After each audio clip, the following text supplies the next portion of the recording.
Почитувана господја Кристина Бицева, председател на ИКОМОС Македонија. Ваша екселенцијо, господја Кейт Мари Бернс, амбасадор на Соединетите Американски држави. Почитуван директор на Управата за заштита на културно наследство, господин Аријан Асланај. Ваше блаженство, господин Стефан, архиепископ Охридски и Македонски. Драги колеги, пријатели, драги гости. Добар ден и добре дојдовте на промотивната конференција по повод почетокот на проектот Мониторинг на православното културно наследство. Значењето на безмалку двомилениумското македонско православно културно наследство за идентитетското самоспознавање на општеството што го градиме заедно, особено од осамостојувањето во 1991 до денес, е докажано и представува непобитен историски факт. Едновремено и не помалку значајна е и улогата на наследството во поттикнувањето на чувството на самопочитување, а оттаму и обврската за прецизно следење, мониторинг на состојбата и соодветна грижа за чувањето на нашето наследство, кое што како дел од светската ризница всушност го споделуваме со целото човештво. За вредностите на православното културно наследство во Македонија и неговата заштита, повеќе во поздравното обраќање на господја Кристина Бицева, председател на ИКОМОС Македонија. Повелете.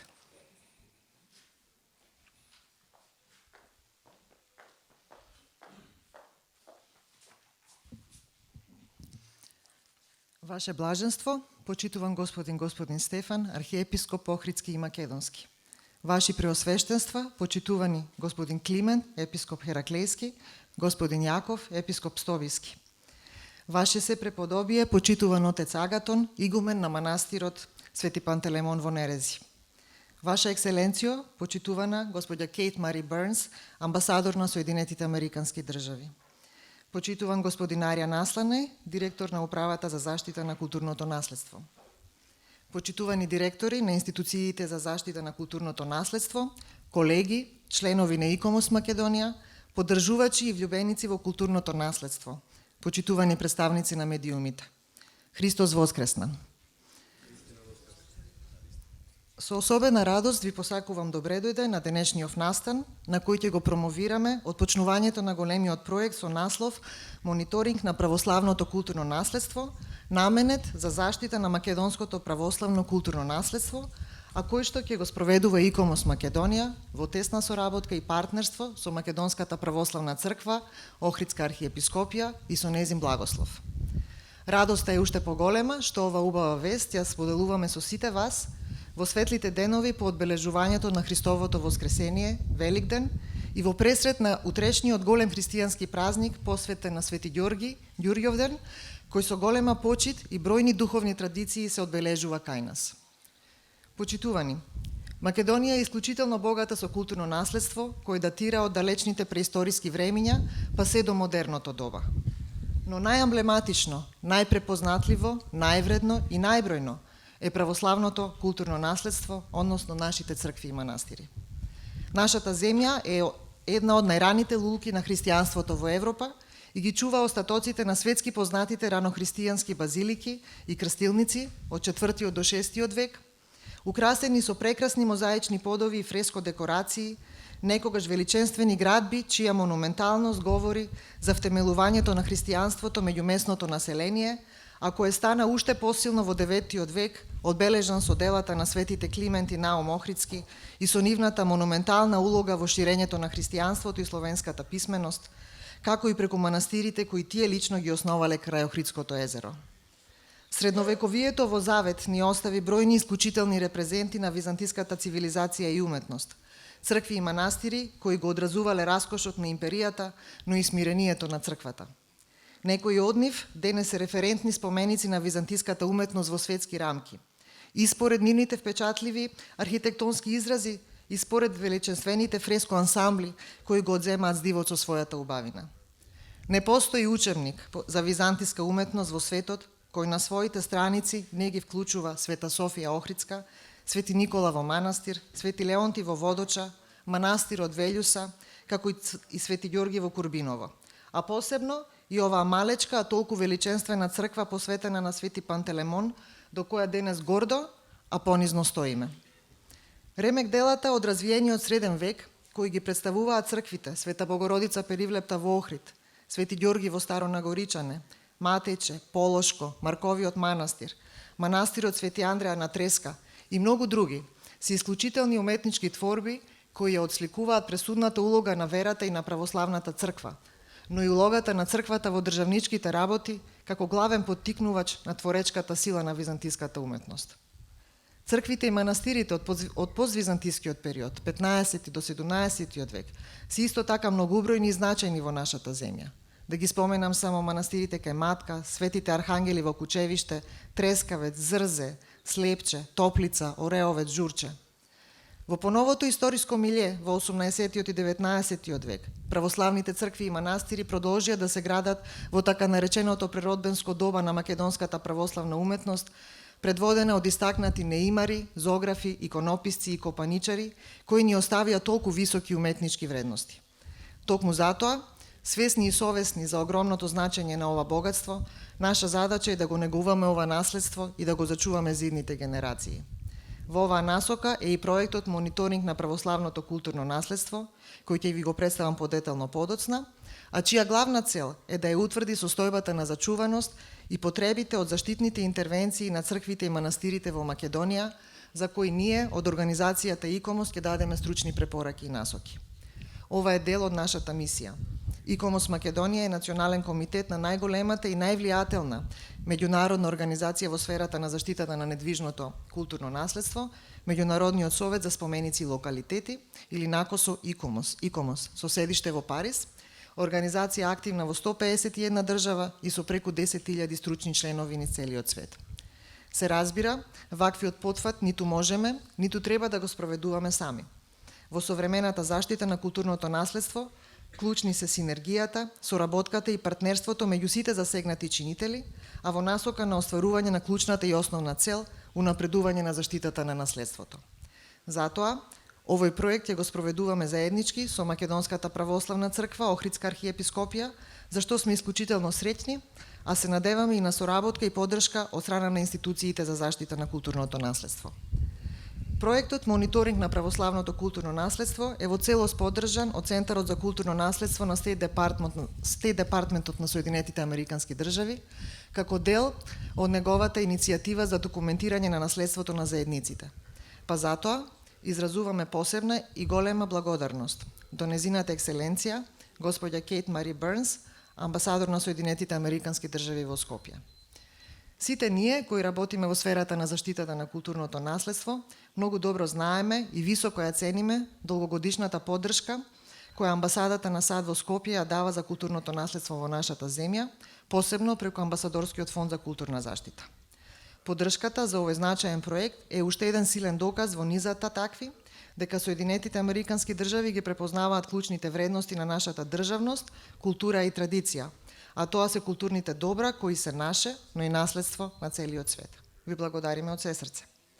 Дозволете ми, од име на сите членови на нашата организација ИКОМОС Македонија, да се заблагодарам и на Синодот на Македонската православна црква Охридска архиепископија и на неговото блаженство, господин Стефан, за недвојбената поддршка и подготвеност за соработка на овој значаен проект. Силно веруваме дека заеднички успешно ќе ги реализираме неговите цели и со тоа ќе придонесеме кон заштитата на вредното православно културно наследство. На самиот крај на ова обраќање, Изразуваме благодарност и до Борка Танеска од амбасадата на САД, до презвитер отец Бобан Митевски, шеф на кабинетот на архиепископот за големата пружена поддршка во нашите досегашни активности, како и до неговото се преподобие отец Агатон, игумен на манастирот Свети Пантелеймон, и до братството од овој манастир, нашите љубезни и срдечни домаќини денес. Ви благодарам на вниманието.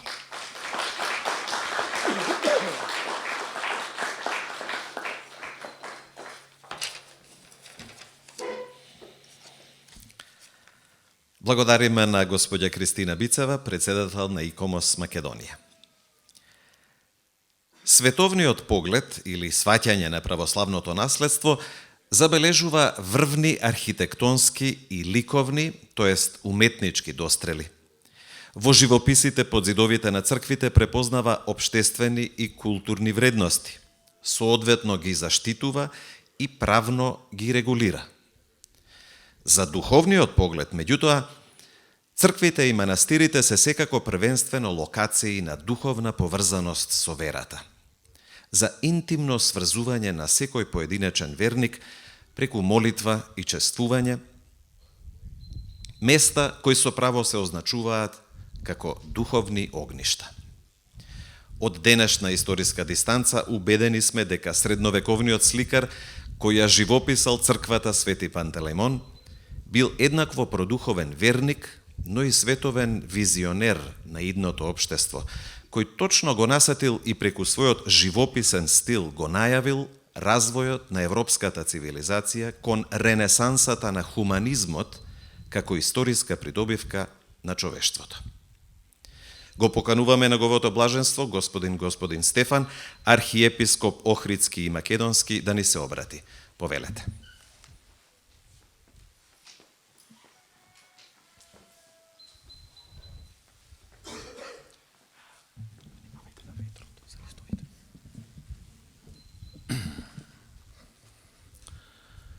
Ваши преосвештенства, епископ Климент и епископ Јаков, Ваша екселенција, господја Кейт Мари Бернс, амбасадор на Соединетите Американски држави во Република Македонија,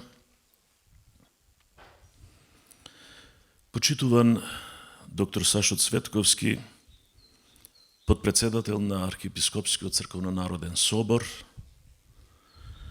почитуван господин Аријан Асланај, директор на Управата за заштита на културното наследство,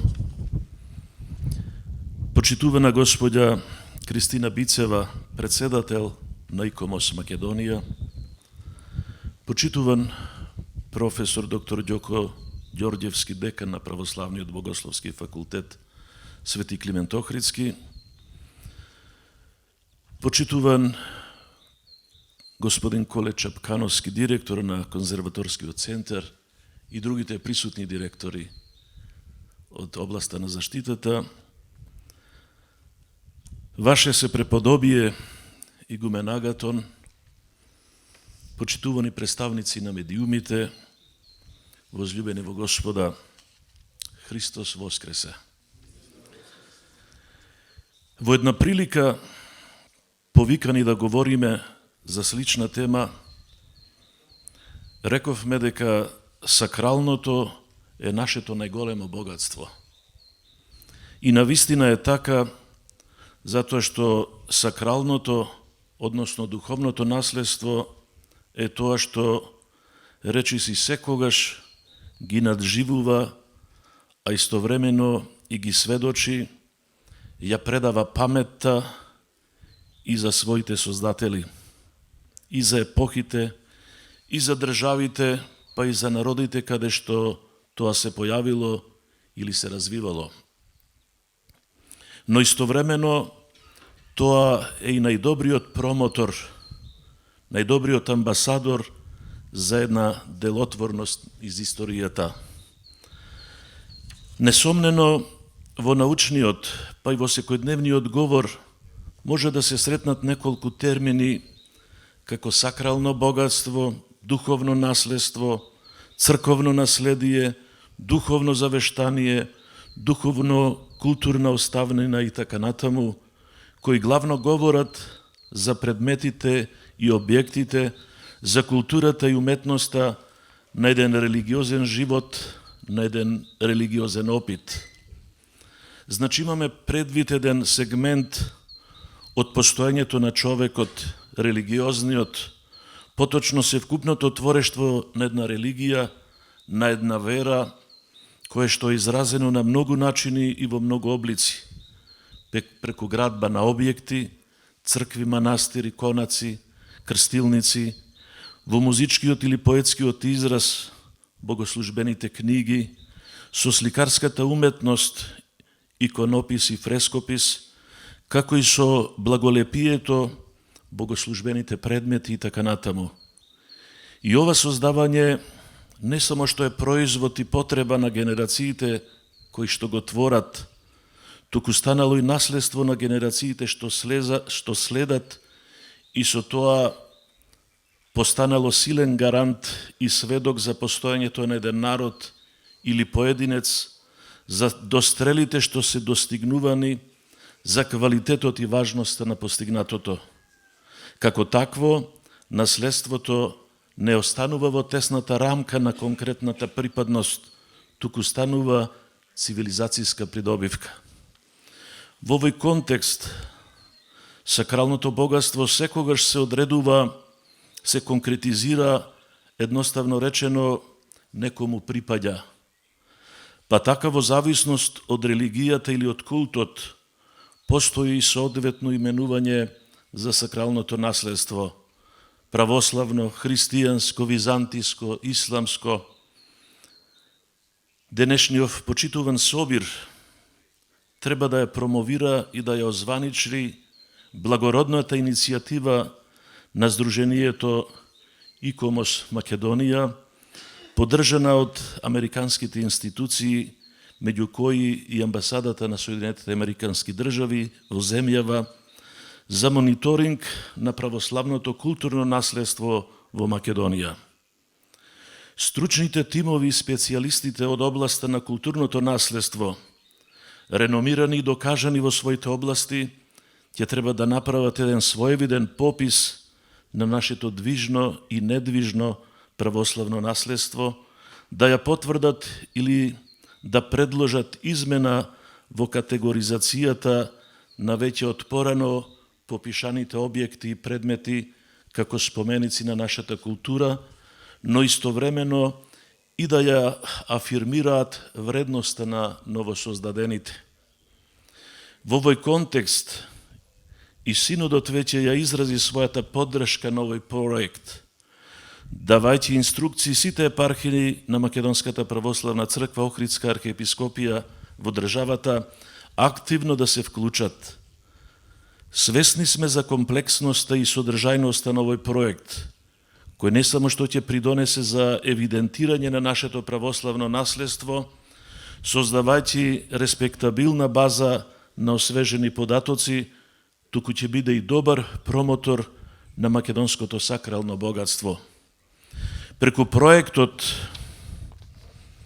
многу градителски и уметнички дострели ќе се реафирмираат во светски рамки, а да веруваме дека ќе се појават и можности за откривање на нови, досега непознати вредности.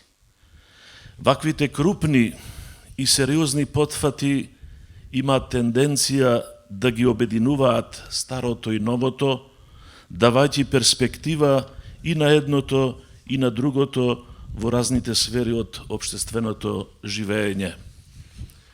И уште ова работа на ИКОМОС и партнерите ја сметаме како огромен прилог, како насушно потребна тенденција за македонските духовни култура и уметност, зашто чувствуваме, всушност очигледно е дека грижата за духовното наследство веќе се доцени не е на доволното, на потребното ниво.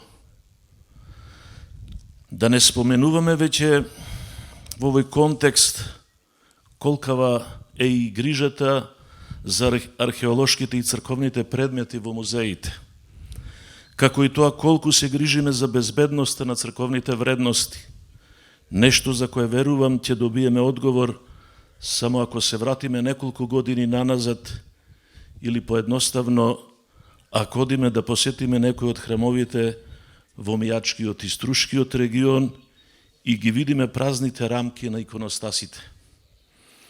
Белосветските влюбеници во туѓите културни и духовни убавини од секогаш ги имало и ќе ги има, но неразбирливи се неангажираноста и неажурноста на надлежните институции од културата за враќањето на запленетите од страна на соседните држави, например Албанија, украдени икони и предмети од Македонија. Почитувани, посакуваме успешна и плодна работа на носителите на проектот, како и на сите инволвирани. Ја користиме можноста да се заблагодариме посебно и со должна почит на амбасадата на Соединетите Американски држави во Република Македонија за поддршката и за логистиката на овој капитален потфат, кој, да подсетиме, не е прв од духовно-културната сфера што е поддржан на територијата на Република Македонија.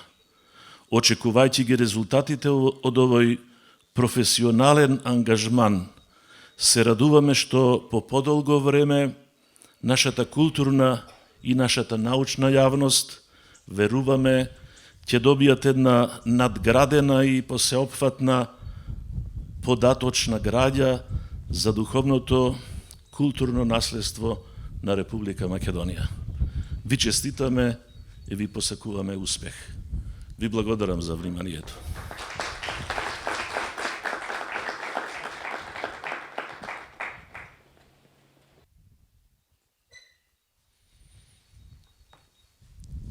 Благодариме на господин Стефан, архиепископ Охридски и Македонски, за вдахновениот говор. Нашиот устав пропишува дека културното наследство е општ интерес за Републиката и дека ужива посебен режим на заштита. Токму системската, континуирана и перманентна заштита на македонското културно наследство е главниот предмет на работа на Управата за заштита на културното наследство. Институција која воедно спроведува и активности за подигнување на свеста на населението за вредноста на наследството во национални, европски и светски рамки. Го покануваме господин Аријан Асланај, директор на Управата за заштита на културното наследство, да ни се обрати. Повелете.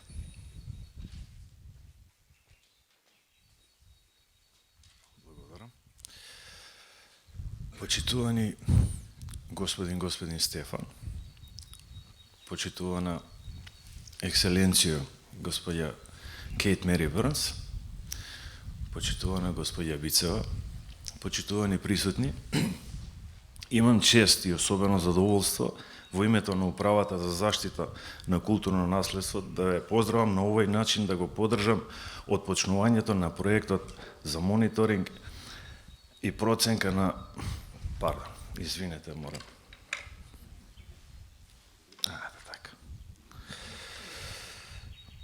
И проценка на состојбата на зачуваност, конзервација и заштита на православното наследство во Македонија, која се приредува во прекрасното окружување на црквата Свети Пантелеимон во Нерези.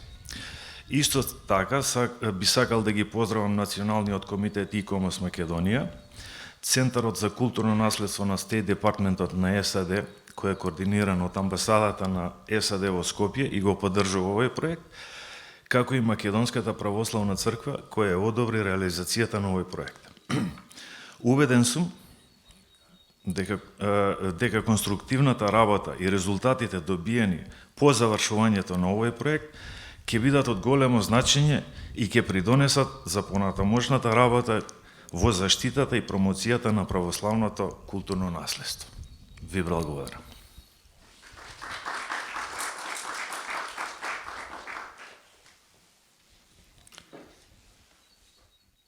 Благодариме на господин Аријан Асланај, директор на Управата за заштита на културното наследство, за поздравниот говор. Православното културно наследство представува фундамент на македонската држава. Тоа го знаеме сите ние кои живееме овде.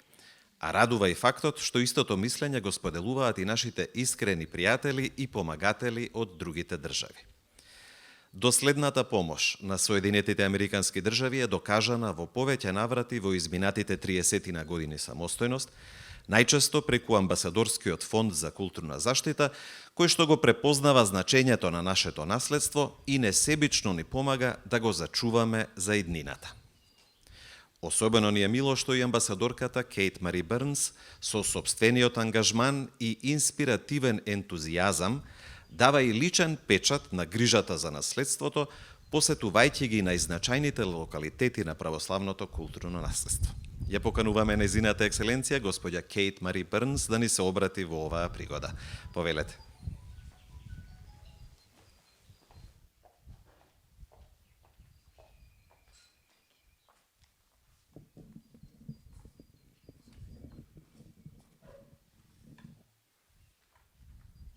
Your Beatitude, Father Agaton, members of Ikamos Macedonia, distinguished guests, happy Easter, and Chestite na Makedonskiot Jazyk.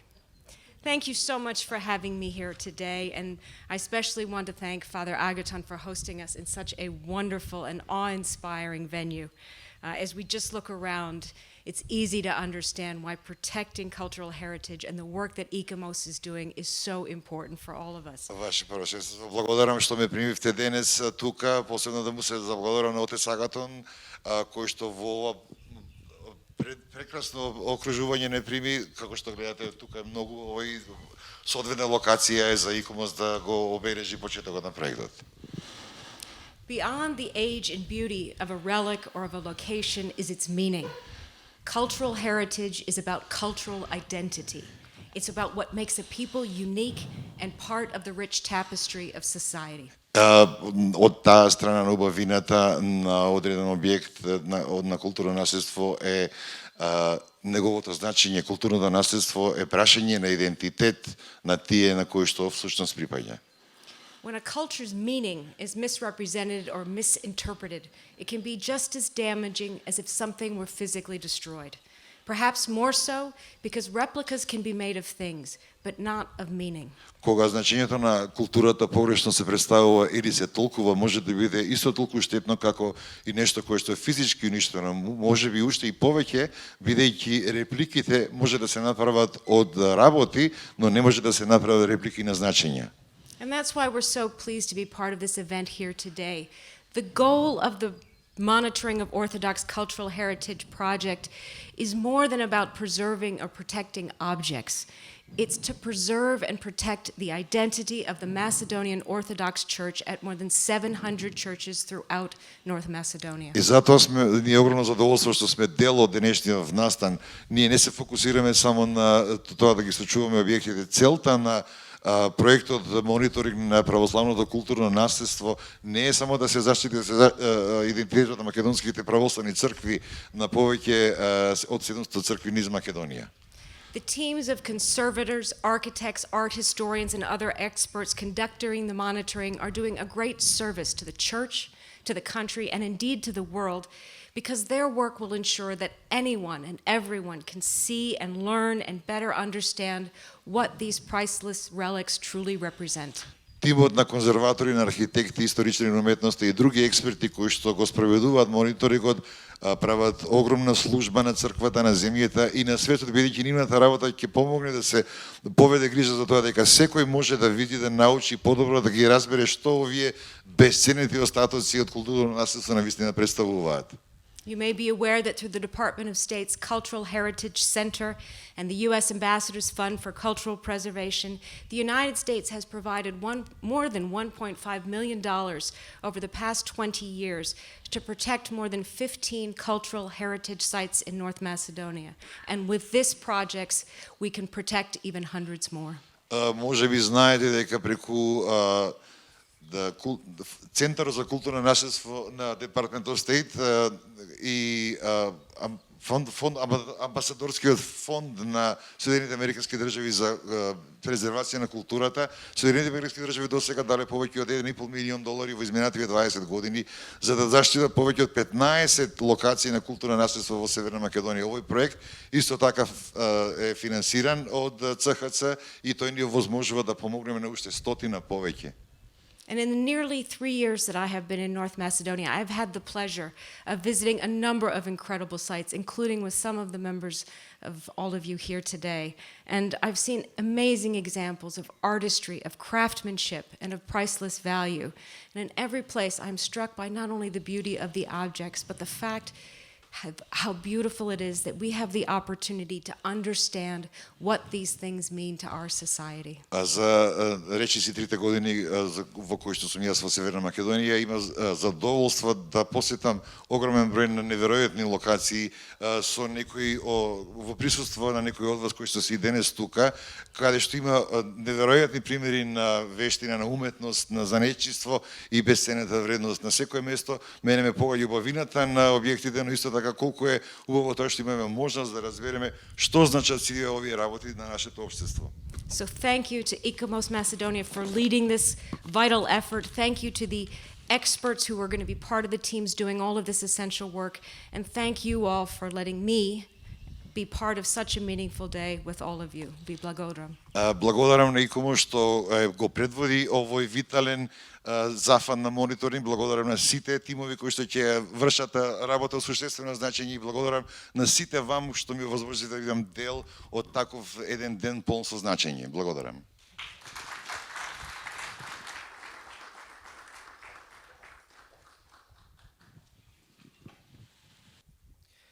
Благодариме на незината екселенција, господја Кейт Мари Бернс, за незиниот осврт.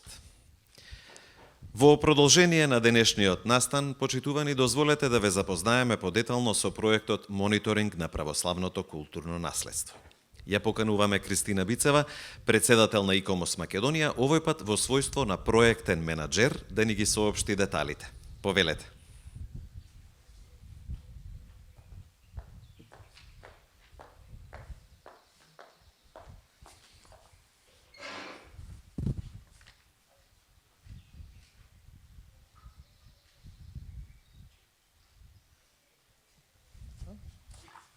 Благодарам. Почитувани присутни, дозволете ми сега да ви ги представам целите и активностите на проектот Мониторинг на православното културно наследство. За почеток, од каде идејата да спроведуваме баш ваков проект за заштита на културното наследство? Зошто мониторинг? Православното културно наследство, црквите и манастирите се најбројните културни добра во нашата земја. Големи и величенствени храмови, но и мали црквички во рурални и планински предели. Знајни и помалку знајни од пошироката јавност. Официјалните бројки според податоците од Управата за заштита на културното наследство од август 2021 година велат дека имаме 1180 цркви со споменички вредности на културно наследство во Македонија. Се разбира, постојат многу повеќе православни цркви, изградени во поновиот период, кои се уште не се културно наследство.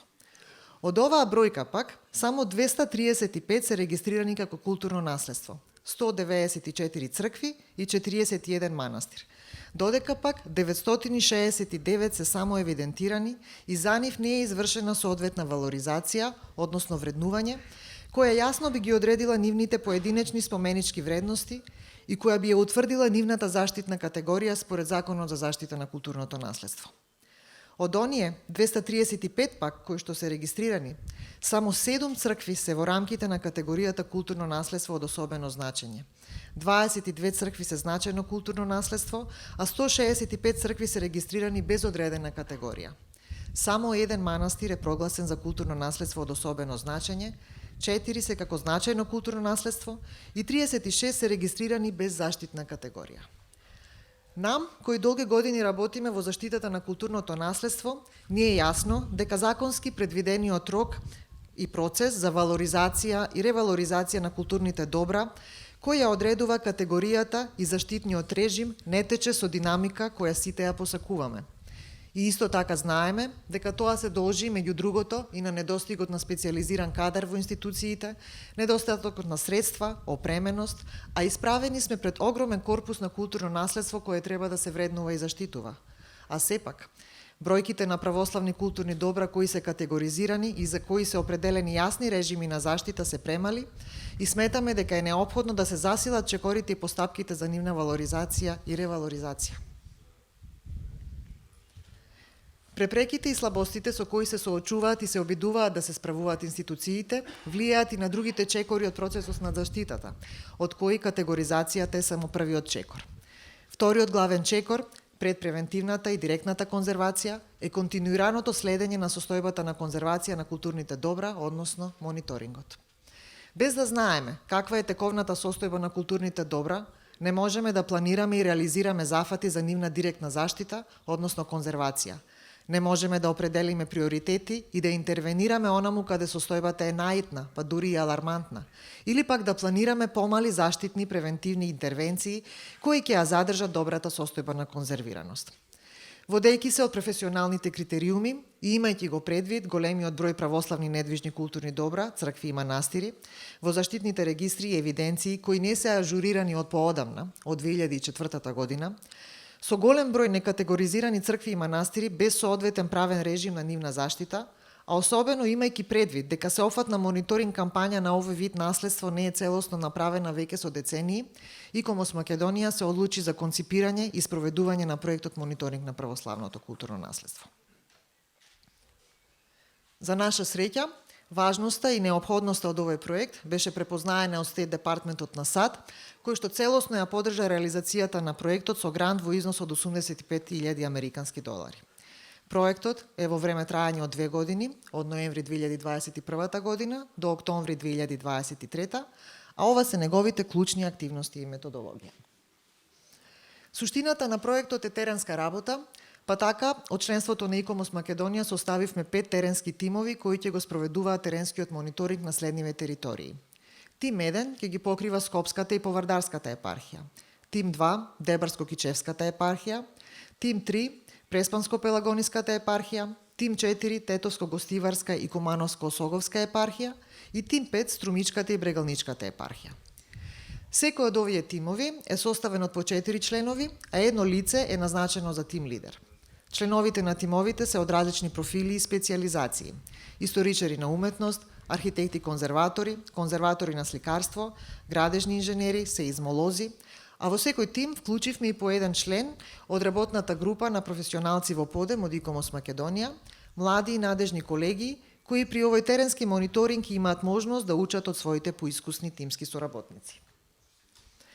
Секој од тимовите има задача да спроведе мониторинг на по 140 цркви и манастири во епархиите кои ќе ги покриваат, што значи дека вкупниот број на православни културни добра кои ќе се мониторираат од мај 2022 година до септември 2023 година ќе изнесува 700, односно нешто повеќе од половината вкупно регистрирани и евидентирани. Мониторингот ќе се спроведува според посебно креирана методологија, изработена наменски за овој проект. Неа ја изработи посебна работна група од нашите тимови, користејќи ги најсовремените светски искуства, стандарди и препораки за ваков вид активност на мониторинг на културни добра, препораки на меѓународниот ИКОМОС и неговите научни комитети, елементи вградени во насоките за проценка на состојба на конзервација на УНЕСКО, како и насоки и упатства од Советот на Европа. Се ова се разбира е прилагодено на видот на културно наследство кој е наш предмет на истражување, македонското православно наследство. На следниве неколку слајдови прикажувам делови од образецот на теренската методологија кој ќе го користат тимовите и како што можете да видите тој е сочинет од неколку делови. Основни податоци кои ја вклучуваат локацијата на доброто, епархиската надлежност, институционалната надлежност, пристапноста, неговата функција. Во делот на описот се идентификува типот на црквата, архитектурата, датирањето, авторитет, зидното сликарство, иконостасот и неговиот тип. И потоа следува клучниот дел од методологијата на мониторингот, односно проценката на состојбата на архитектурата, со идентификуваните закани и ризици, проценката на состојбата на зидното сликарство во сите делови од црквата и во други градби, доколку станува збор за комплекс, и проценка на состојбата на иконостасот. При теренскиот увид ќе се нотираат и претходните интервенции врз црквите, историски или конзерваторски интервенции, а ќе се направи и проценка на зачуваноста на изворната состојба, односно на автентичноста и интегритетот. Мониторинг образецот завршува со еден клучен дел, а тоа се препораките кои ќе ги дадат нашите експерти, кои можат да препорачаат, например, редовно одржување на состојбата, доколку истата е добра, или пак да препорачаат преземање на итни мерки за заштита доколку се утврди висок ризик за доброто. За овој теренски образец стои опсежно и детално упатство, на кој работевме неколку месеци, повторно следејќи ги најсовремените светски практики и кој дава точни насоки за избор на определена категорија на оштетување, дали е таа добра, задоволителна, лоша или пак катастрофална. Наведува како да се прави степенувањето на оштетувањата и на препорачаните мерки за подобрување на состојбата. Исто така, на секоја теренска посета ќе и претходат опсежни кабинетски истражувања од страна на нашите тимови за секој од црквите, библиографски податоци, постоечка документација, увид во претходни интервенции и така натаму. Мониторингот е визуелна алатка за проценка на состојбата и не вклучува земање на примероци или директен допир со површините на црквите. Така што не претендираме дека ќе можеме да го кажеме, например, точниот состав на солите кои се наталожени на живописот или без соодветни мерења да зборуваме за статиката на црквите. Тоа се активности кои се дел од процес на конзерваторски истражувања, за чија неопходност, доколку е потребно, ќе укажеме. Но ќе имаме јасна и прецизна слика за состојбата на конзервација, зашто истата ќе утврдуваат високо стручни и искусни професионалци кои ќе работат воедначено и усогласено. Резултатите од теренскиот мониторинг ќе се прибираат во наменски софтвер за проектот, кој всушност ќе представува база на податоци. Истите ќе бидат јавно достапни за Македонската православна црква, за институциите за заштита, но и за севкупната јавност, затоа што ќе бидат објавени на веб портал кој ќе биде пристапен преку доменот www.monitoring.icomos.org.mk, кој ќе стане активен наесен после првиот дел од нашата теренска кампања, која ќе се одвива оваа пролет и лето. На веб порталот ќе бидат достапни информации за состојбата на сите цркви и манастири кои ќе ги мониторираат нашите тимови и ќе постојат опции за пребарување, филтри по различни параметри и категории. Например, она што сметаме дека е многу битно, ќе може да се добие моментна и јасна слика за тоа кои цркви и манастири се во лоша состојба и на кои им се потребни итни конзерваторски мерки. На овој начин ќе може стратешки и практично да се планираат приоритети при изборот на православните добра кои треба да се конзервираат и сметаме дека ова ќе влијае и врз политиките на Министерството за култура и институциите за заштита, но секако и во планирањата на сопственикот на овие добра, Македонската православна црква. И клучно, ќе добиеме прецизна, јасна, споредлива и сеопфатна слика за состојбата на православното културно наследство во целата наша земја, од поголемите градски центри па се до најоддалечените планински села. Уште една дополнителна придобивка која би сакала да ја нагласам е тоа што ќе придонесеме кон ажурирање и синхронизирање на официјалните национални регистри и евиденции на регистрирани цркви и манастири, затоа што веќе во нашите почетни фази на анализирање на истите увидовме недоследности и непотполност. Исто така, нашите тимови имаат задача да прават мониторинг и на цркви кои не се наоѓаат во заштитните евиденции, а за кои на терен ќе увидат дека постојат вредности на културно наследство. Тука зборувам за црквите од крајот на 19. век и 20. век до крајот на Втората светска војна, кои се застапени во многу мал дел во постојните евиденции, а веќе ја исполнуваат историската дистанца да бидат разгледувани како културно наследство. Во текот на нашата работа не можеме без поддршката и соработката со Македонската православна црква Охридска архиепископија. И благодарни сме што незиниот синод назначи посебни контакт лица во секој од епархиите кои ќе им помагаат на нашите тимови на терен. Со нашата работа на терен сакаме да допреме до секој црковен одбор, до локалното население, зашто тие се првите и директни чувари на црквите. Тие се првите кои се грижат за нивната состојба и треба да се запознаат и да им ја доближиме нашата работа и да им укажеме за тоа што значи заштитата на културното наследство. Нивните цркви, покрај тоа што се пред се Божји храмови, се и дела на уметноста, сведоци на историјата и домови на традицијата. И ова треба да го вреднуваат и чуваат сите заеднички. Едукативниот аспект од нашиот проект покрај на локално ниво меѓу заедниците ќе се одвива и во Богословскиот факултет во Скопје. ИКОМОС Македонија во соработка со Богословскиот факултет ќе организира серија предавања за студентите во есенскиот и пролетниот семестар од следната академска година за заштита на православното културно наследство, за конзервацијата и потребата од синхронизација и соработка во зачувувањето на културните и уметничките вредности на црквите меѓу богослужителите и стручните лица за заштита. Студентите ќе бидат поканети и на терен со нашите тимови за нагледно да видат кои се можните конзерваторски закани и потреби на црквите, за да можат во иднина, кога ќе станат свештеници, да ги препознаваат и да се обратат до професионалците за заштита. Но ќе организираме и предавање и на една друга тема, која е всушност втората значајна компонента на нашиот проект, а тоа е присуството и представувањето на Македонската православна црква во медиумите. Во време кога постои широк простор на медиумски дезинформации, улогата на црквата за пренесување на точни информации за својата основна дејност и активности, како и справувањето со лажните вести и информации се особено важни.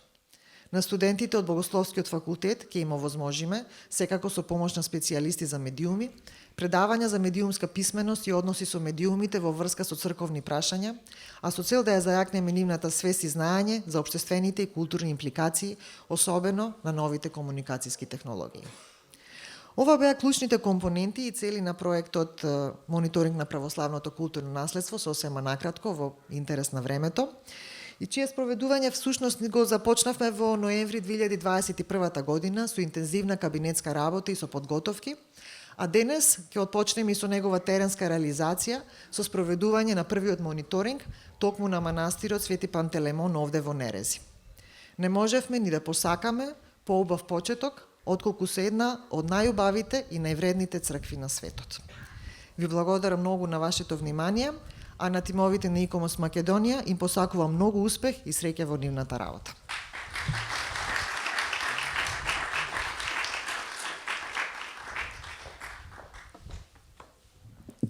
И благодариме на господја Кристина Бицева за деталниот увид во активностите на проектот. А сега го покануваме доктор Сашо Цветковски, дописен член на Македонската академија на науките и уметностите, кој ќе говори за вредностите на македонското православно културно наследство. Повелете.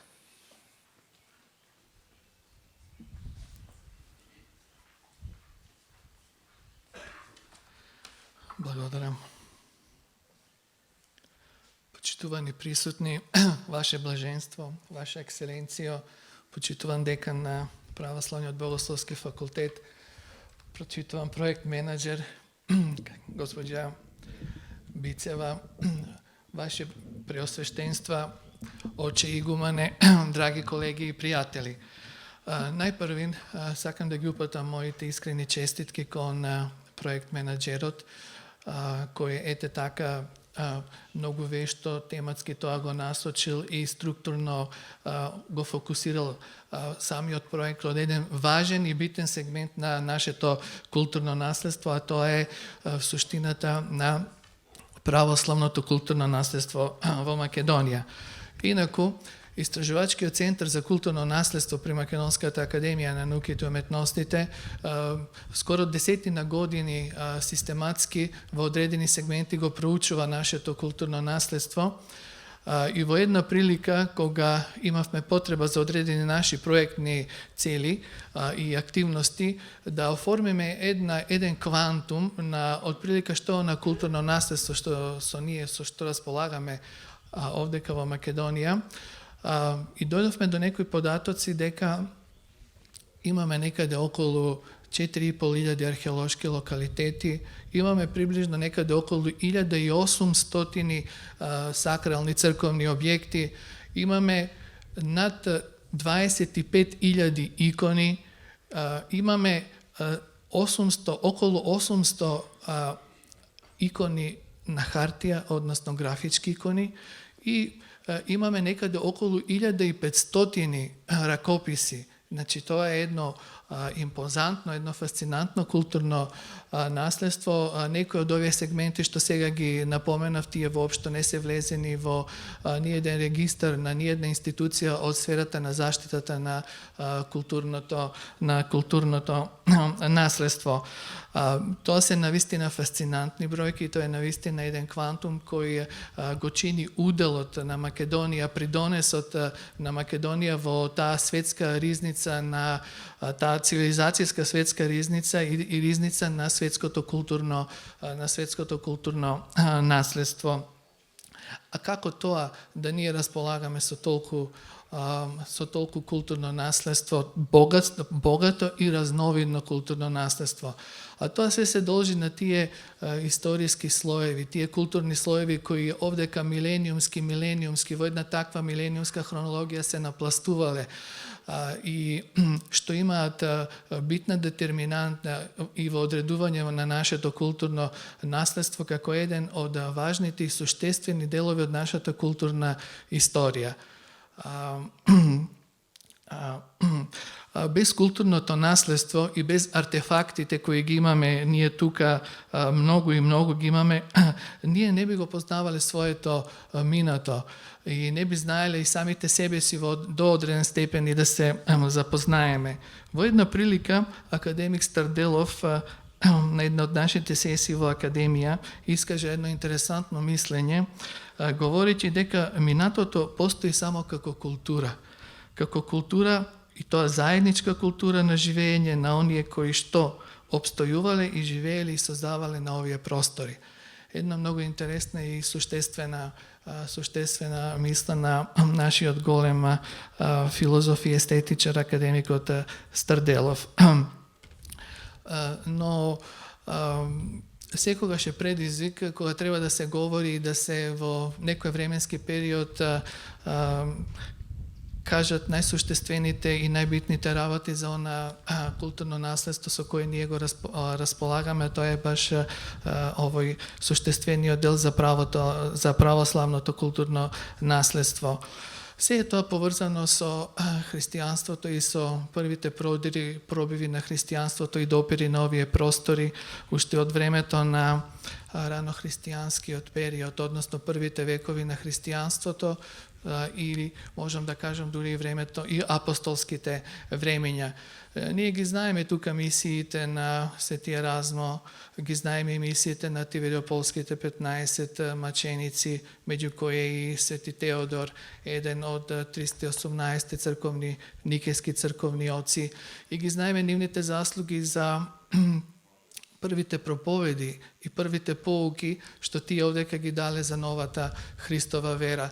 Но она наше суштествено исходиште од каде што потекнуваат сите овие наши цивилизацијски текови поврзани со православието и со се она што е поврзано со уметноста на православието, е всушност големата епоха на Кирил и Методи и на неговите ученици, поготово Климент и Наум. Ви замолил се. Да.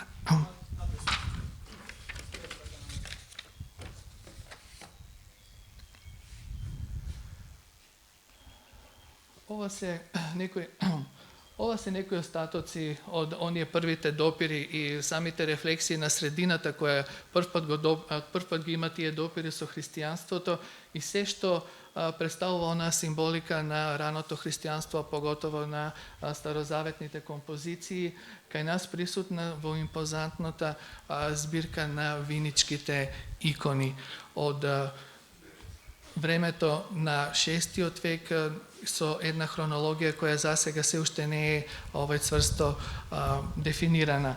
Тоа се само некои сегменти кои престојат пред она епохата на Климент, кога започнуваат и оние најсуштествените пробиви и најсуштествените цивилизацијски почетоци на она наша културна историја. Тоа е време кога не само што се восстановува писменоста и просветителството меѓу словените, апсолутно, него тоа е време кога почнуваат и првите уметнички творби, создавање на таа уметност во духот на новата вера, а тоа е православната вера.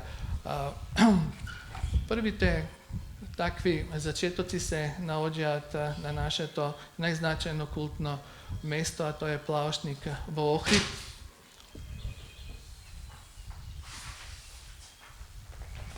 Се извинувам.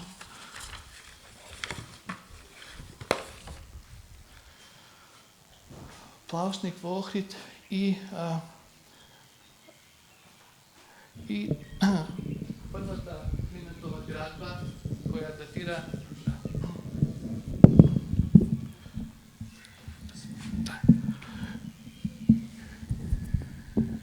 првата Климентова градба која датира некаде од крајот на 9 век, И ние, мислам, за среќа нашата археологија и големите археолошки ископувања на Плаушник ги потврдија веќе оцртаните темели на овој ран триконхос. Таа уметничка активност ќе ја следи и Свети Наум, кој заедно со Свети Климент ја отпочнува својата голема мисионерска дејност овдека на бреговите на Охридското езеро, градејќи го својот манастир, кој исто по форма е триконхос, кој некаде во 18 век, почетокот на самиот 18 век, ќе биде обновен и денеска ја има оваа форма која што е една од повпечатливите на овие простори на Охридското езеро. Заедно со првите овие уметнички напори и она традиција што започна од времето на Климент и Наум, веќе востановените патеки не водат кон крајот на 10 век, кога ние веќе ги имаме и првите пишани споменици како дел од тоа наше културно наследство, а меѓу нив секако и најпознатото Асеманово Евангелие, кој датира од 10 и самиот почеток на 11 век, незначајниот споменик на глаголското писмо, со веќе, овдека ние ги гледаме со одредени апликации на ова зооморфна орнаментика, што дава посебен значај и од доменот на тој визуелен формат на самиот ракопис. Времето на Самуил носи понатамошен континуитет на сите тие започнати процеси, но сега и утврдување на една прва црковна организација на овие простори, која ќе биде автохтона, која ние ја нарекуваме Самуилова црква и за чии единствени сведоштва ни служат само овие остатоци од базиликата на Свети Ахил на Преспа. Тоа е монументална градба која е работена во духот на локалната традиција на овие простори, но и на оние некои нови тенденции кои ги забележуваме во архитектурата на Солун и на Цариград. Во тој период веќе пристигнуваат и првите артефакти кои имаат сите особености на таа цариградска престолна уметност, меѓу кои и иконата на Свети Василий и на Свети Никола, која е датирана во тие рани години на 11 век. Следната етапа е поврзана со дејноста на Охридската архиепископија, која после падот на Самуиловото царство и патриаршијата Самуилова е сведена на ранг на архиепископија со еден континуитет од малвременски период на епископи кои биле од локално словенско потекло, но потоа некако кон средината на 11 век архиепископијата добива сосема една нова физиономија и една сосема нова идеологија и една позиција на еден голем центар кој апсолутно сите своји извори ги црпе од престолната цариградска традиција. Тоа е една трокоробна базилика, првично таа била ориентален тип, што значи дека имала купола на средината на пресеците на бочниот и на транснепниот брод, но во време на османлискиот период тоа ќе биде срушено и сега ние го имаме само ова позиција. Најавтентичниот дел е источната фасада на самата црква, која апсолутно ги има сите особености на цариградската архитектура од тој период на средината на 11-тиот век. Не само архитектурата, него тука особено импонира и особено се значени деловите на фреско живописот во самиот храм, бидејќи тие представуваат најголемата сочувана целина на византискиот фреско живопис од 11-тиот век. И тоа директно со стилски особености и со концепции кои се иманентни за самата престолна уметност. Тука се и некои особено важни иконографски поединости, но и рефлексии на современите случувања кои се случуваат меѓу големата полемика догматска помеѓу Цариград и Рим, во кои што учествуваат и прелатите, односно архиепископот Леон. Тој е еден од најекспонираните полемичари во таа дискусија и многу ќе допринесе до некои процеси кои ќе доведат до самата шизма. Инаку концепцијски Света Софија е единствена по тоа, бидејќи во тој период ја има ова единствена фреско целина каде што се презентирани над 60 епископи кои се застапници на старите православни источни цркви. Тука ги имаме секако најбројните цариградски архиереи, представници на Цариградската црква, но ги имаме и еве го Свети Евстатий, цариградскиот патриарх, кој е многу важен за датирање на фреските во храмот на Света Софија Охридска и секако единствената целина на римските папи која е насликана во православната византиска уметност. Овдека го имаме Свети Инокентий, Свети Григорий Двоеслов и Свети Леон. Напоредно со овие струјења кои стигаат од Цариград во делот на архитектурата, во делот на уметноста и иконографијата, многу битен сегмент за тоа наше културно наследство е големата збирка на византиски црковни ракописи кои ние денеска имаме сочувано и тие се згрижени во Заводот и музеј во Охрид. Тоа се приближно 100 ракописи, 20 од нив се со ваква прекрасна илуминација, со прекрасни заглавија, со овој толку препознатлив стил за ракописите од крајот на 11-тиот век. Како представници на она што е важно за следење на сите уметнички текови од крајот на 11-тиот век на ова наше поднебје, секако и тоа се двата струмички манастири, првиот посветен на Свети Леонтий во Водоча, со живопис кој многу е близок до Охридска Света Софија и се датира некаде околу средината на 11-тиот век.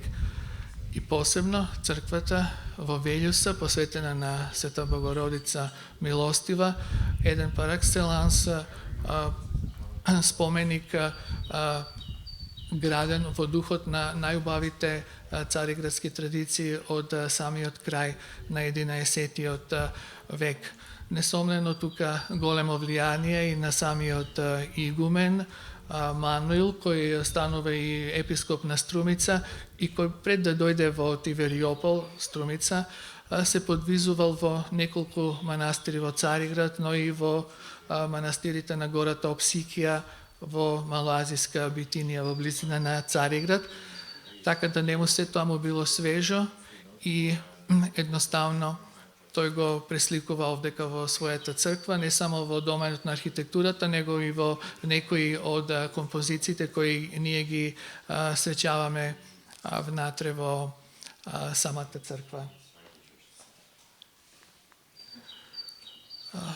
Ова се дел од она прекрасна наша македонска ризница на икони, која се вбројува меѓу неколкуте најзначајни во светот, заедно со Синајската и со Светогорската збирка на икони. Ова е само еден мал дел од нејзе и секако вам препознатливиот Свети Пантелеймон, битен споменик од времето на комнените Божи, еден и најубавите, како во сферата на архитектурата, така и во доменот на живописот.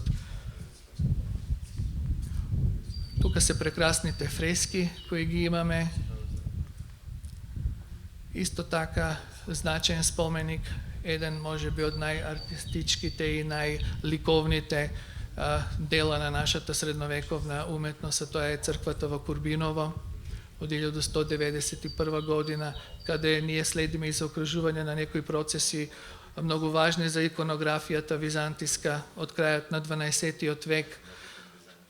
Од 13-тиот век тука е црквата во манастир со прекрасните фрески.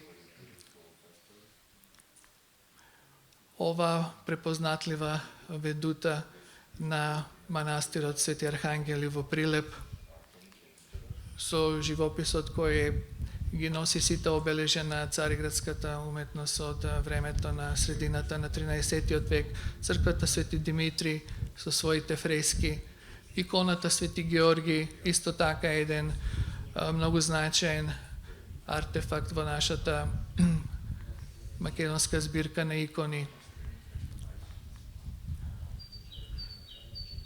Црквата во Канео, несомнено, еден од најпрепознатливите визури на Охрид и еден од најзначајните споменици на средновековната византиска архитектура, влезен во сите светски прегледи. Црквата во Перивлепта исто во новиот дух на таа престолна архитектура со извореден фреско живопис.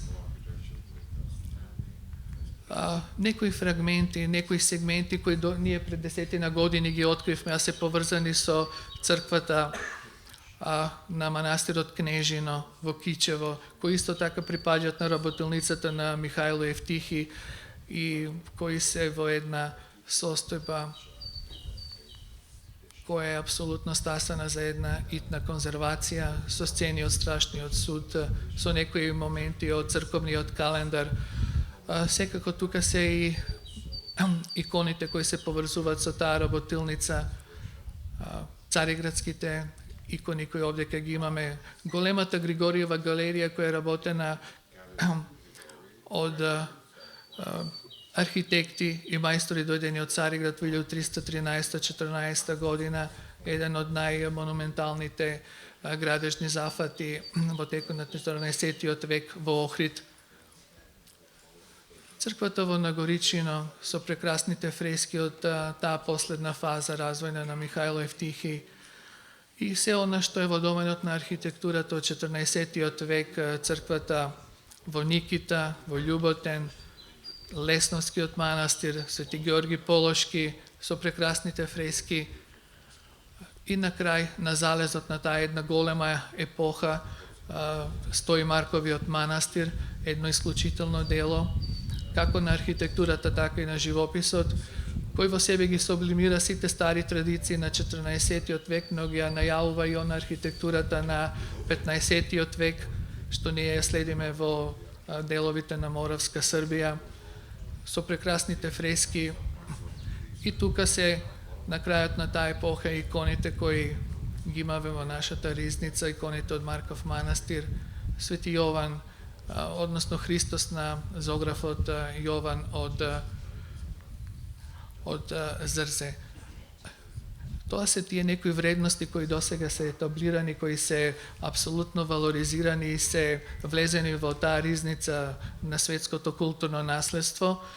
А што она сега доаѓа во времето на османлискиот период, тоа се уште е во фаза на едни длабоки истражувања и ние се надеваме дека за некои десетина години ќе ги имаме и првите синтези за да можеме да направиме валоризација на тој голем материјал.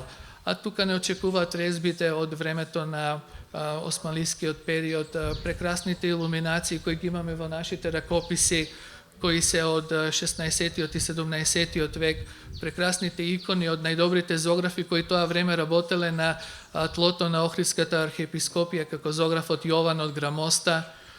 Тука се делата на Онуфри Аргитис, еден од најзначајните уметници на поствизантискиот период воопшто. Тука се прекрасните икони кои ги имаме во збирките на нашите музеи. А 19-тиот век пак не очекуваат.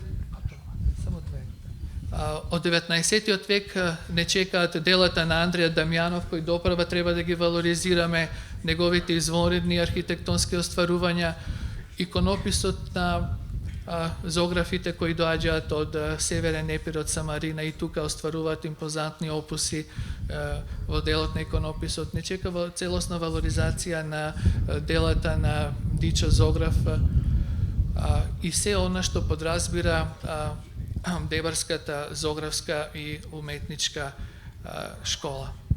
Ви благодарам и се извинувам за ова малку поекстензивно и по наративно излагање.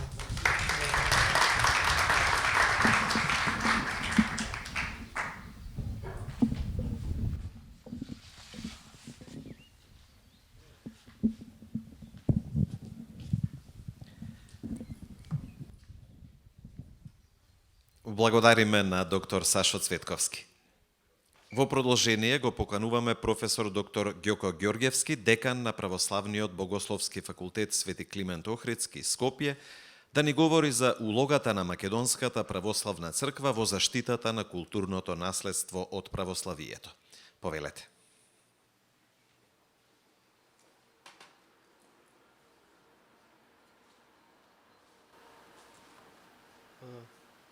Како функција?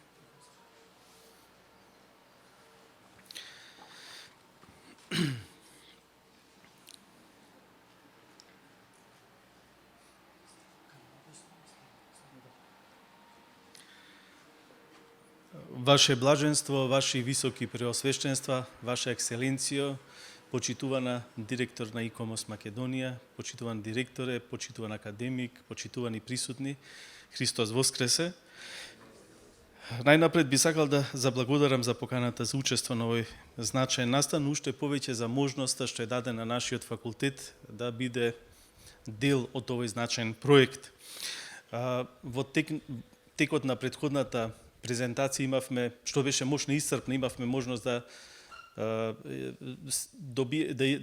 видиме еден одличен преглед на сето она што нашата земја го поседува како православно културно наследство. Таа причина јас ќе се задржам повеќе на духовната страна, на вредностите врз кои што тоа е градено, како што и начинот на кој што православната црква во минатото и денес прави сето тоа да може да го заштити.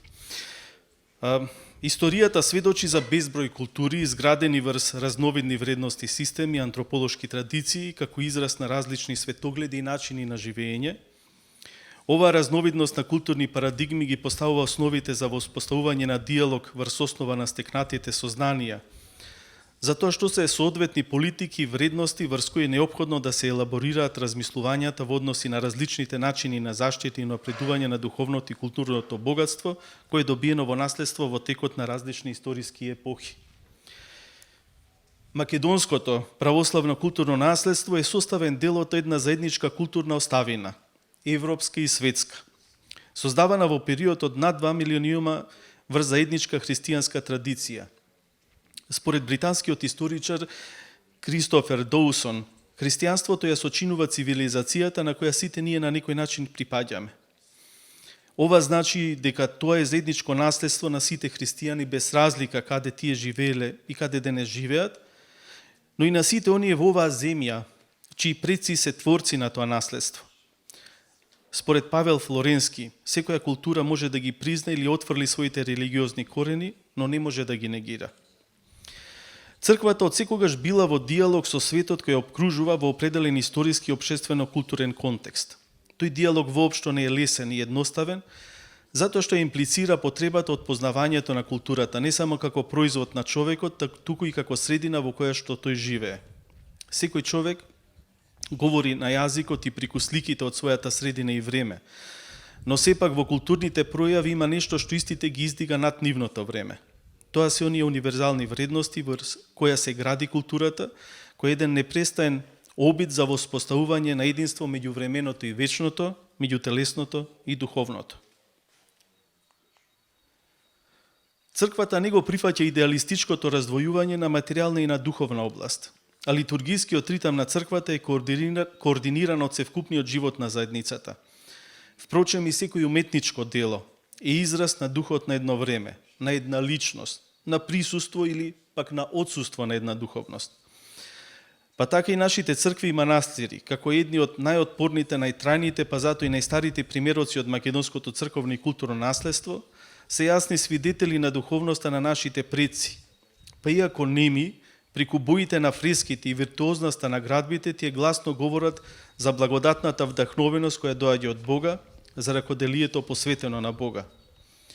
Во нив неслучајно доаѓа до израз сиот раскош, кога просветлениот ум и облагодатениот дух творат, па затоа сите дарби од едно време се преточени во неубавите градби кои не престануваат да восхитуваат низ времето, затоа што се инспирирани од вечноста и водат кон вечноста. Ако се погледнат христијанските средновековни култури, не може а да не се забележи дека тие се формирале, развивале и преобразувале во тесна врска со светотеинскиот живот на црквата. Создавањето на нови азбуки, развојот на писменост, преводот на библиските и на богослужбените книги, поставувањето на нови културни темели е мотивирано токму од насушната потреба за формирање на литургиска заедница, односно на локалната помесна црква. Таков е случајот и со нашата црковна и културна историја. Лулката на словенската писменост на овие простори, преку дејноста на светите Климент и Наум Охридски и нивните наследници како продолжители на делото на светите Кирил и Методи, чија апостолска дејност беше просветителска за сите словенски народи, евангелизаторска за цела Европа и екземпларна историска за целиот христијански свет. Светите Кирил и Методи се класичен пример на она што денес се именува како инкултурација, кога секој народ во сопствената култура треба да ја прифати објавената порака на Евангелието, изразот на вечните вистини на сопствениот јазик. Инкултурацијата е вистински одраз на воплотеното слово, кога една култура трансформирана и регенерирана од Евангелието, раѓа од својата традиција оригинални изрази на христијанскиот живот, христијанската служба и христијанската мисла. Тоа што светите браќа ни го оставија е значително сведоштво од кое црквата и денес црпи инспирација и ориентација. Ова значи дека Кирилова Методиевата мисија е модел врз кој што Македонската православна црква го чува, пази, но и надградува наследеното културно и духовно богатство. Впрочем, од денот на Светата Педесетница, црквата живе и твори во амбиентот на веќе дојденото Царство Божјо. Отвореноста за есхатоното слободува од секаков вид на локализам, затоа што ниту една вистинска христоцентрична култура не треба да е затворена и ограничена, туку таа е постојано отворена за сите. Таа е на еден народ, но воедно и сеопшто. Меѓусебното културно пролевање е овозможено од евхаристискиот поредок на православната црква, која подразбира хармонија меѓу соборното единство и поместната реалност. Преку своето единство во Христа, црквата треба во рамките на локалното да го смести и соборното и универзалното. Впрочем, православното културно наследство е во служба на мисијата на црквата. Сето она што за луѓето однадвор се може би само уметнички дела. Тие вдахновено и помагаат на христијанската душа да го бара Бога и да поучува во Бога. Во минатото, кога голем број од луѓето биле неграмотни, фреските биле тие кои неуморно ги прераскажувале библиските стори и евангелски настани. Тие биле таму и се уште се и за молитва и за поука. На тој начин уметноста станува спроводник на евангелската порака. Црквата по природа е света и е повикана на светост. Нашата црква последниве неколку години обзнани неколку личности за светители кои веќе беа препознаени како свети. Ако свети Кирил и Методи беа примери за културен подем на една епоха, современите светители во нивната светост се пример за носители и продлабочувачи на автентичните христијански вредности во светот. Како пример ќе посочиме еден од нив како најкарактеристичен пример од поново време, а тој е свети Јоаники Ракотински. Како што може накратко да се види, тој живеел скоро 100 години. За во негово време променети се повеќе црковни юрисдикции, но тој бил тука на овие простори, па дури и во овој манастир. Од него се имаме запазено една автобиографија, препис на Богородичен акатис, што исто така е еден вид на културна оставнина, но и се покажува неговата грижа не само за духовното, туку и за телесното здравје. Значен документ што укажува на неговата грижа и за телесното здравје со подготвувањето на овој лекарственик што се чува на нашиот православен богословски факултет. Запазувањето на вредностите на православното културно наследство е дел од секојдневниот живот на црквата. Во неја се пази наследеното и не престанува да се создава ново, да новите творби да се остават во наследство на идните генерации. Живата црква е таа која што природно и непрекинато се грижи да запази, сочува и предаде понатаму. Најдобро тоа може да се види преку возобновувањето на монашкиот живот во манастирите. Додека беа празни, тие беа скоро запустени. Со враќањето на монашкиот живот тие целосно се возобновија, не само како храмовни градби, туку како пазители на македонската црковност и духовност. Обновени конаци, сочувани ризби, конзервирани икони, собрани и средени стари ракописи, но и обновено македонското црковно пеење, црковното творештво и духовната поука. Културата во секата своја комплексност е вистинско место за соочување на христијаните со светот. Црквата е основана заради светот, а не како одвоена религиозна институција која постои заради специфичните религиозни потреби на луѓето, вели Александар Шмеман. Па затоа, интеркултурната природа на религиозното културно наследство треба да ги обедини сите знаења поврзани со него и да го стави богословието во диалог со незините повеќекратни дисциплини, науките за уметност, архитектурата и на многуте културни аспекти кои интервенираат во индивидуалниот контекст на заедницата. Културата треба да биде точка на диалог меѓу црковниот и секуларниот свет, диалог што ќе анализира нови интересни перспективи, без да се откаже од основачките вредности на своето исклучително културно наследство. Токму затоа за поздравување и ова и секоја иницијатива која го потпомага запазувањето на овдешното, но воедно и на светското културно духовно наследство. Ви благодарам за вниманието.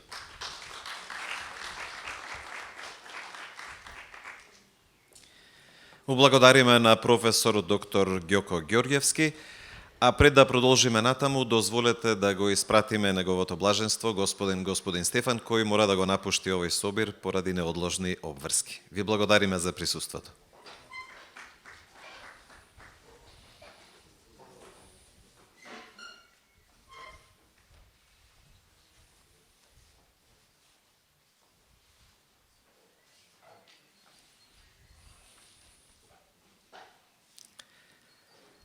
Каков е третманот на Македонската православна црква и незината дејност во медиумите? Каков би требало да биде? Каква е соработката меѓу црквата и медиумите? Господин Маријан Николовски, уредник и новинар, ќе зборува на тема Македонската православна црква, Охридска архиепископија во медиумите. Повелете.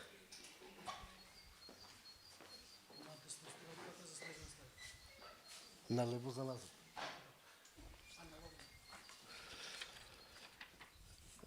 Ваша екселенција, почитување, ви благодарам што имам чест да зборувам на оваа тема, малку предизвикувачка, со оглед на тоа дека се она што досега се зборуваше треба да биде трансформирано во, да речеме, на новинарска вест или да биде презентирано во јавноста. Генерално од денешниот настан можам уште сега да ги исцртам контурите на веста кој што ги има во медиумите вечерва или утре. Тоа е дека од над 1800 цркви, манастири, речиси 200 се евидентирани, многу мал е процентот на заштитени. Државата со години не води грижа за културното наследство. Единствената, еден од ретките институции кои што во државата финансира проекти за заштита на културното наследство на Американската амбасада во Скопје и дека овој проект треба да помогне на како да се надмине овој проблем. Така некако отприлика би изгледале вестите вечерва и утре од овој настан. Сега некој од тоа може да биде задоволен, некој помалку задоволен, некој речиси незадоволен, но тука е и предизвикот и суштината како да се овозможи комуникација која во еднина ќе го расшири, да речеме, јавниот простор за вакви информации кои што ќе овозможат подолг период, можеби во јавноста да се држи темата која да овозможи некаков и притисок врз институциите на или јавноста или начини како да се најдат други модалитети да се подобри оваа состојба во културното наследство. Сега, со оглед на тоа дека црквата или општо верските институции, медиумите, ако се разгледуваат низ призмата на приоритетите, во основа се поприлично спротиставени едни на други. Религијата или религиите, како например, имаат мистиката и таинственоста како општа перцепција кај јавноста, наспроти медиумите обседнати од желбата за демистификација, откривање на тајновитост, пласирање на што повеќе сензација на дофат на јавноста. Така што, ако ни таа призма и гледаме, тогаш што се многу спротиставени, но ако се анализираат низ темелните постулати, барем на христијанството, како што е и основната порака на Христос до апостолите, одите и проповедате го Евангелието, учете ги сите народи, крштавајќи ги во името на Отецот, Синот, Светиот Дух. Тогаш се чини дека оваа мисија, особено во современиот денешен свет, а верувам и во историјата, воопшто не била лесно изводлива, ако не постоеле посредници, гласници или преведено на речникот на кој што зборуваме денеска медиуми. Медиумите денеска нудат многу повеќе простор, многу побрз пренос на информации, многу подиректна комуникација што возможува и драматично распространување на информациите. Но како денеска да ги разбереме медиумите, односно како црквата, односно односот на црквата кон нив, ако се оди од крајност до крајност, тогаш поделбата може да биде на три црковни погледи. Првиот и основен е црквата на медиумите да гледа како на боженство, вториот е црковен светоглед како на демонизација и третиот ја го дефинирав како дар од Бога, значи тој првиот поглед кој создава абсолютизација и кој на медиумите им препишува религиска одговорност да бидат промотори на Словото Божие, односно на нивната известување да се акцентира само црковниот и верскиот интерес како средства за верска доминација, без никакво право на приспитување на активностите или функционирањето на верските институции. Демонизацијата всушност подразбира и самиот збор укажува на тоа дека медиумите од црквите се дефинираат како демонски средства, извор на лоши духови кои имаат за цел да демистифицираат црквата и на тој начин да ја уништат црковната вистина или преведено на нашки зло. И третиот, веројатно црковен светоглед за медиумите кој ја го дефинирав дар од Бога, тоа значи дека како што и се што во современиот предизвик на светот, така и медиумите според црквата се нешто што е подарено од Бога. Како ќе се користи е одлука на црковните институции, зависно од тоа како ќе успеале да се понесат во одредено време и простор. Ако е дар од Бога, тоа значи пристап за добро користење на медиумите, средства за добро организирање во општеството и нивно користење како противтежа на можна злоупотреба контра црквата и црковните учења. Што значи, од сите тие три анализи, ако го избереме последната, тогаш е вистинскиот пат за соработка меѓу медиумите. Ова е една кратка анализа за тоа како изгледа застапеноста на Македонската православна црква денеска во мас медиумите. Јас дефинирав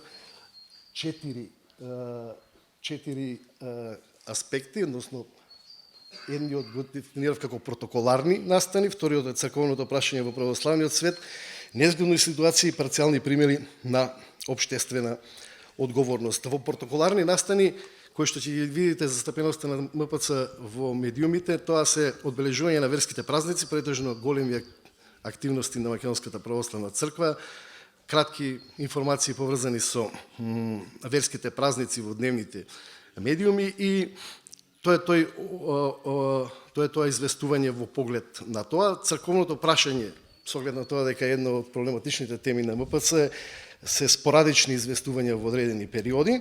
Незгодните ситуации, всушност, на кои и на еден или на друг начин МПЦ или представниците на црквата се вклучени или поврзани, претежно представуваат известувања на кои им се дава акцент или на скандали, тајност, одговорност, политички контекст, односи на релација со држава или други политички и обштествени контексти. Тука се и сите оние пред и за време на политички настани во кои црквата на еден или на друг начин преку тоа е поврзана во медиумите, и парцијални примери на обштествена одговорност. Тоа се у последно време се појавуваат во медиумите со известување за хумани, комунитарни и обштествени одговорни активности, најчесто поврзани со конкретни настани или на личности од црквата.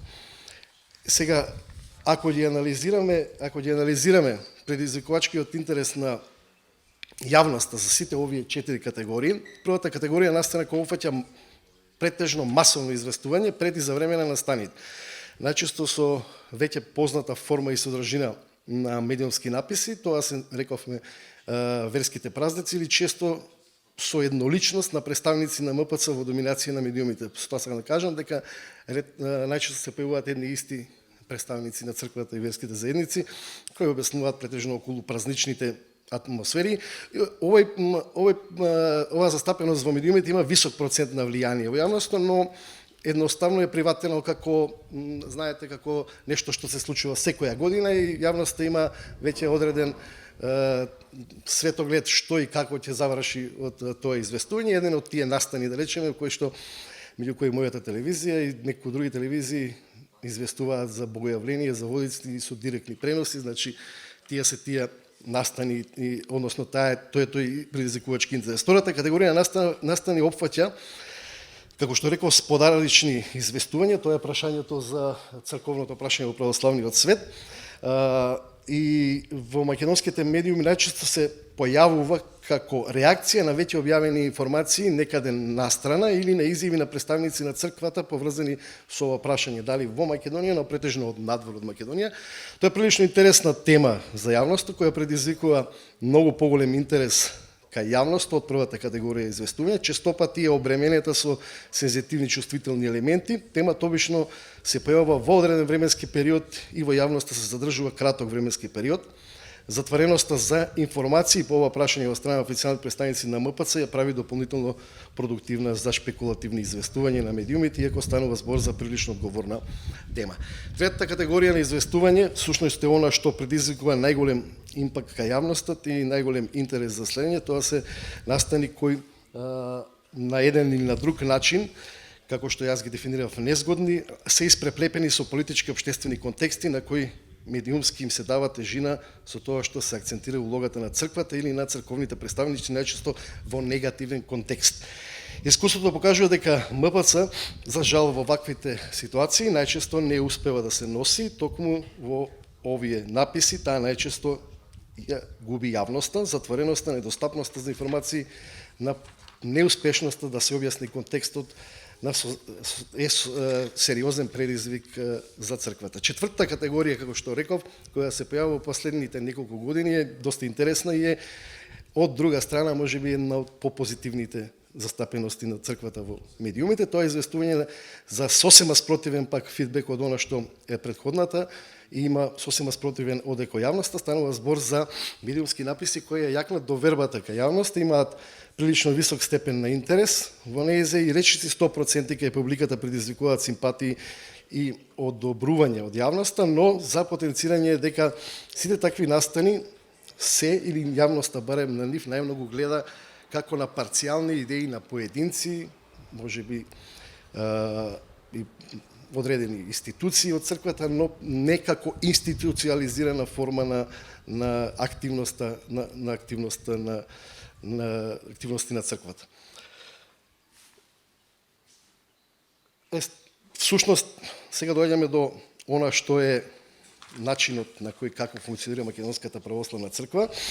Таа има во моментов, да речеме, низината комуникација, јас се дефинирав генерално и така е, преку официјални интернет страници, поединечни интернет страници на епархиите, има неколку интернет страници на поединечни манастири и православниот богословски факултет Свети Климент Охридски, неколку фейсбук профили претежно на лица од црквата, еден портпарол, синодски портпарол, паралелно во јавноста исто така се појавуваат и неколку имиња на свештеници или дел од владици на МПЦ преку интернет интервјуа. За жал, функционирањето со еден портпарол, тој е владиката Тимотеј како синодски портпарол, не овозможува некаков поширок пристап на медиумите до информации, со оглед на тоа дека станува збор само за синодски портпарол, кој што неговиот делокруг на работа завршува околу известувањето на работата на црквата поврзана со синодот, се што е надвор од тоа, а има поприлично работа таму, нема задолженост за негова презентација. Интернет страниците, например, на МПЦ и на епархиите претежно се од информативните со информативни медиуми карактер кои што споделуваат настани најчесто од црковни активности како што се литургии и служби со кратки или основни податоци препратено со спорадични фотографии.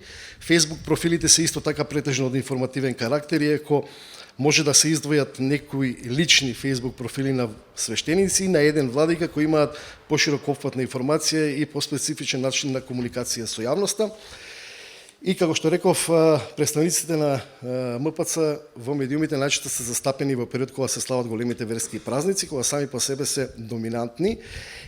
Но сега да направим една паралела, споредба за разлика од Македонската православна црква, искуството од најголем дел од останатите православни цркви е сосема поинаков, кога станува збор за комуникацијата со јавноста, со мас медиумите. Големите цркви, како например романската, вселенската, грчката, руската, имаат далеко поразвиен концепт на односи со јавност, со специализирани оддели, за полесно и брзо допирање до пренес на информациите до луѓето и верниците.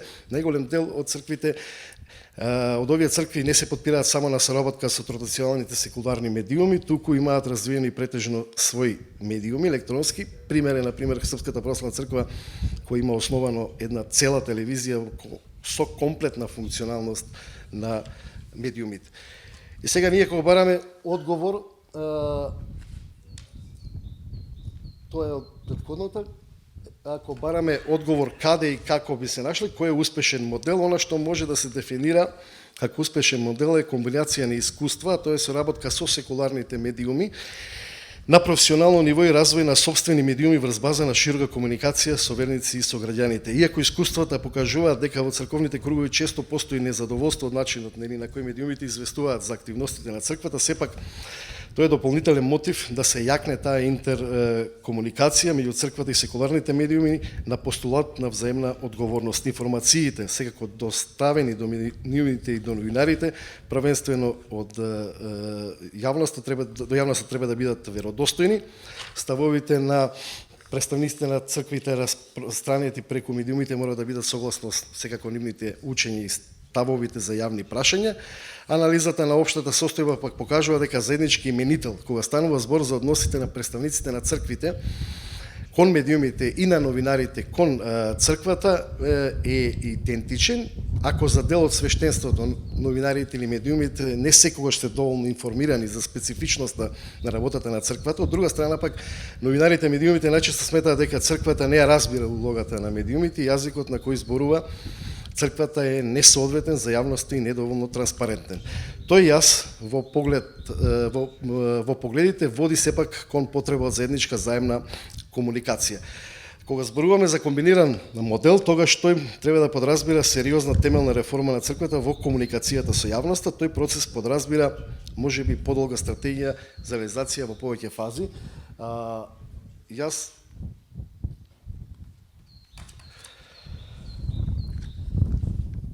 например, Македонската православна црква има итна потреба од создавање на сериозен оддел за комуникација со јавноста, но не е тој само како оддел за комуникација со јавност потребен. Например, потребно е потребно фокусирање на потребата да се создаде тој оддел за односи со јавност на црквата, кој во себе би обединувал црковни институции, од епархиите, од образовните институции, па се до раководење на црковни медиуми. Одделот за односи со јавност треба да биде комбинација на професионални лица кои од една страна и од луѓе од црквата кои заеднички ќе градат комуникација пред се со секуларните медиуми, но и можност за брз одговор на барањата од медиумите за секој тип прашања од која било сфера на функционирањето на црквата. Втората компонента е на професионалниот однос на оддел за односи со јавност е развој на свој црковни медиуми, почнувајќи од електронски медиуми, па се до медиуми на ниво на радио и телевизија. И третиот аспект е градење на стратегија на годишно ниво за комуникација со медиумите и обука на представници на црквите за јавен настап пред медиумите. Последниот аспект, може би е и еден од поважните, искуството изминативе 10 години покажува дека редакциите во медиумите пак имаат недостаток на новинарски кадар што работи на следење на функционирање на верските заедници. Јас и некои мои колеги неколку пати се обидовме да зборуваме на таа тема за соработка меѓу верските институции или црквата и медиумите во Македонија, пред се поради специфичниот период на лажни вести, распространетост на информации преку медиумите, да се воспостави некаква комуникација меѓу медиумите, редакциите и верските институции во Македонија за обука на сами новинари, кои што ќе разбираат суштината и кои ќе оневозможуваат пласирање на дезинформација, односно да ја имаат можноста да ја навлезат во работењето на црквата или на другите верски заедници и обратно верските заедници да воспостават доверба едни меѓу други. Така што тоа се едни од неколкуте аспекти за кои што вака на кратко сакам да малку да скратам, да не одолговлекувам многу. Зборував да сумираме всушност е неизмерна потребата на Македонската православна црква да ја зајакне својата комуникација со медиумите и најитно да може да почне да формира некаков оддел за односи со јавност кој може да ги инкорпорира и луѓе од медиумскиот свет и секако представници на самата црква кои што примарно ќе им биде една од примарните работи во црквата ќе им биде токму тоа. И благодарам уште еднаш.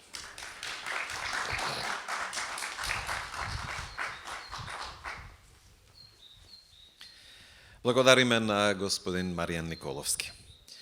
Почитувани присутни, со ова го заокружуваме званичниот дел на настанот. Ви благодариме за присуството и за вниманието со кое ги проследивте обраќањата на нашите говорници.